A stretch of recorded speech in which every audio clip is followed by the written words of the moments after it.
This is Pyjama Talks. What are we talking about today, Kira? We're talking about bad fan fiction, because this is an issue on the internet that needs to be addressed.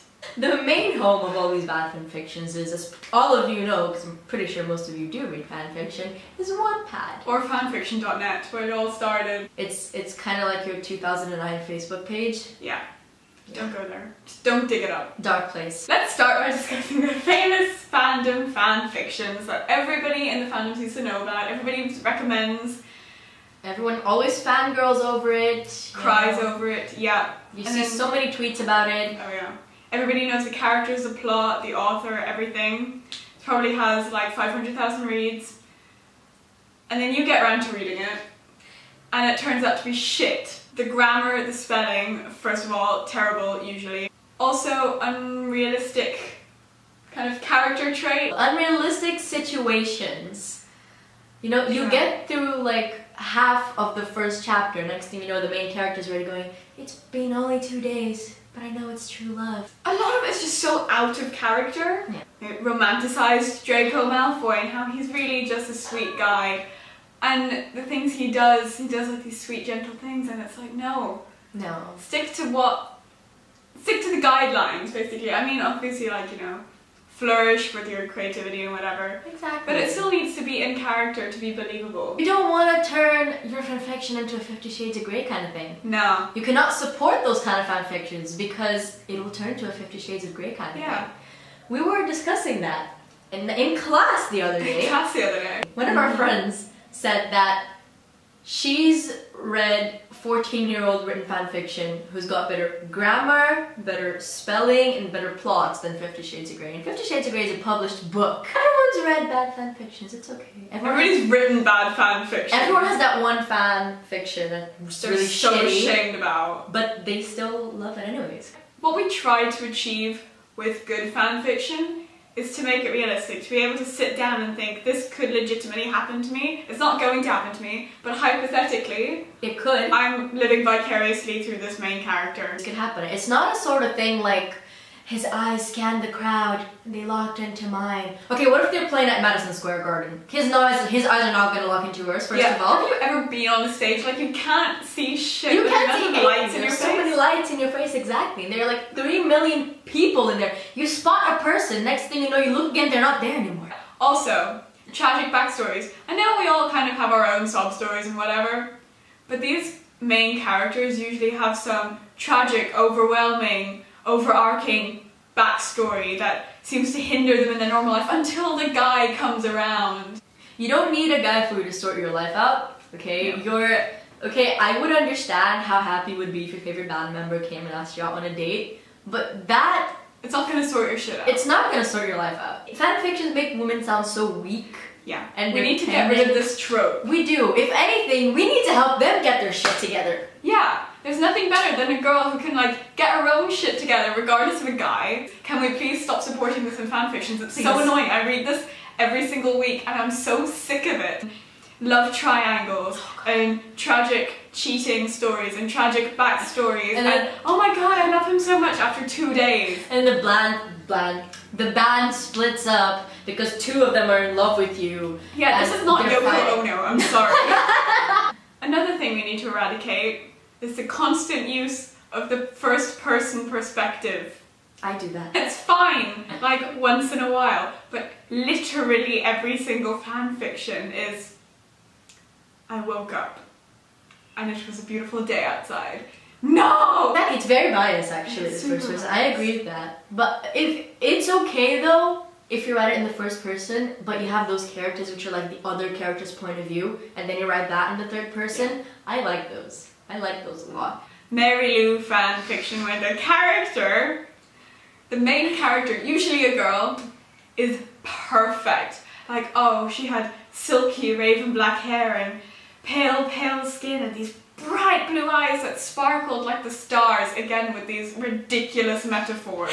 And then she also happens to be like a great singer, and then 3 chapters in you find out she also speaks 3 languages. And then she's a dancer, and she used to be a figure skater. Oh yeah, so yeah. And she's like a straight A student. Straight A student, yeah. And then she has no parents, sad backstory. Yeah, the parents never seem to be there. Where are the parents? Where are the parents for any of these characters? Nobody's perfect, I gotta work it. Get it again till I get it right. Now, it's great that 12-year-olds are writing fanfiction, like, don't get me wrong, like, it's great, like, do not stop. If you're 12, don't stop. But if you are of an older audience, don't read it. Give constructive criticism, or like help them edit it. Cause it's not gonna be good. It's gonna be pretty shitty. Because they just don't have the life experience to write realistically from the point of view of a 16-plus-year-old.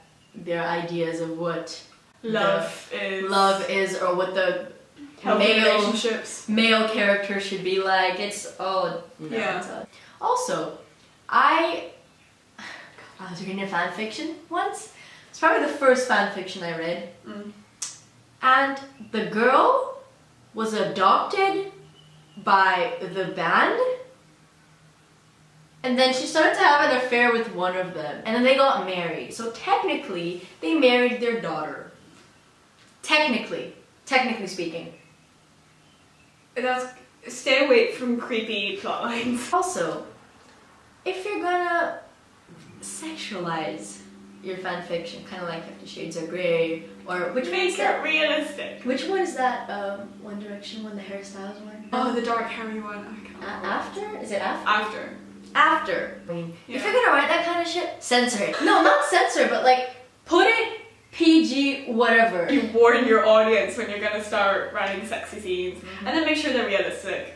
Yeah. Sex isn't like this really serious thing. Like, people laugh during sex, people giggle during sex. If you're not doing this when you're having sex, you're not having sex with the right person. I'm sorry. No. But like, people take it so seriously in fanfiction, and so like, it's dark and like... It's so intense. Like, lighten up the mood a bit, you know? Sex is fun. When describing a character's physical traits, oh god, can we stay away from more stereotypes or like overused imagery? Like, the characters always seem to have blue or green eyes. What happened to good old-fashioned brown eyes? Yeah. Brown eyes are super nice. Appreciate the underrated traits. And you're not gonna find a guy who's like 6'5", all tanned and muscular, and his teeth are perfect. He doesn't have one blemish on his skin. Yeah. You know? Not everybody is chiseled from marble. Not every boy comes out of Hollister, okay? Sorry. Not even they are perfect. Love triangles? Can we not? So overdone. I don't know anyone who's ever been in a love triangle. Again, with these unrealistic... Like, I know it seems like a plausible thing when you're reading about it. You can get great books without love triangles. You can bring the character's ex into the story. Yeah. Like, just as a... I mean, people's exes show up all the time. Yeah, exactly. But don't have a love triangle between, like, the main character and then 2 people from the same band, or 2 characters that are close together, you know. It depends on what kind of fanfiction you're writing, but... no. Love triangles don't happen in real life. Not really. Not often. Not often enough to justify the amount in fanfiction. Yeah.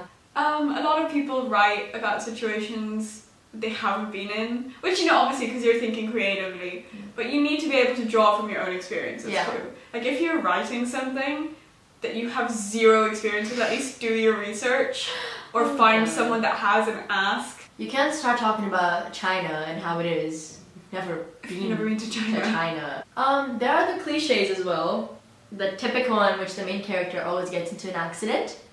Usually after she fights with the love of her life, and then he comes to the hospital, and then he sits with her while she's in a coma, and then she wakes up, and usually she wakes up with amnesia. She remembers everyone else apart from him, and then he gets really upset, and then in like 2 days she remembers who he is again, and then they get married.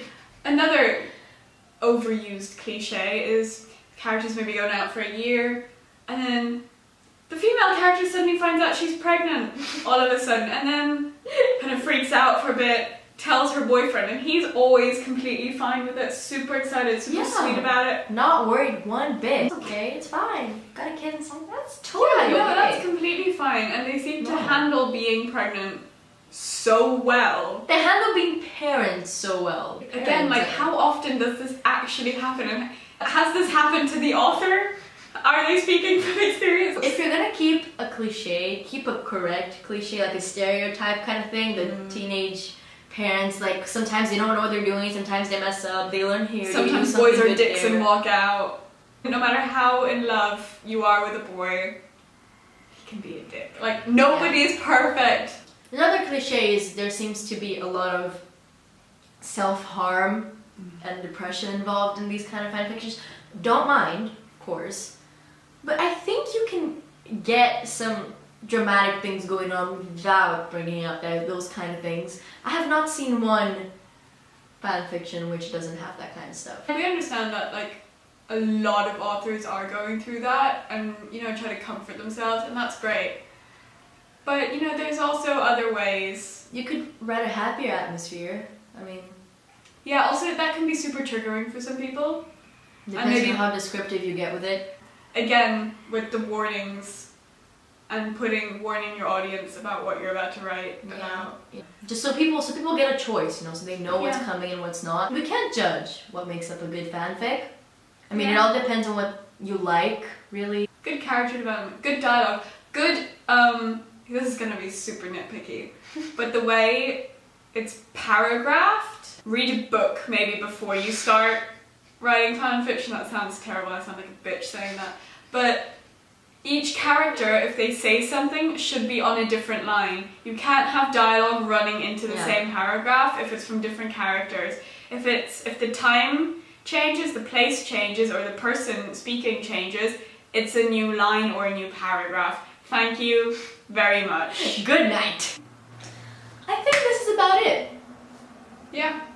If we have any more rounds on fanfictions, we'll be sure to make a part 2 if there's anything you don't like about fanfictions. Hey. Let us know in the comments. Yeah, or tweet us. Tweet or us. like Tumblr us on Tumblr. Yeah.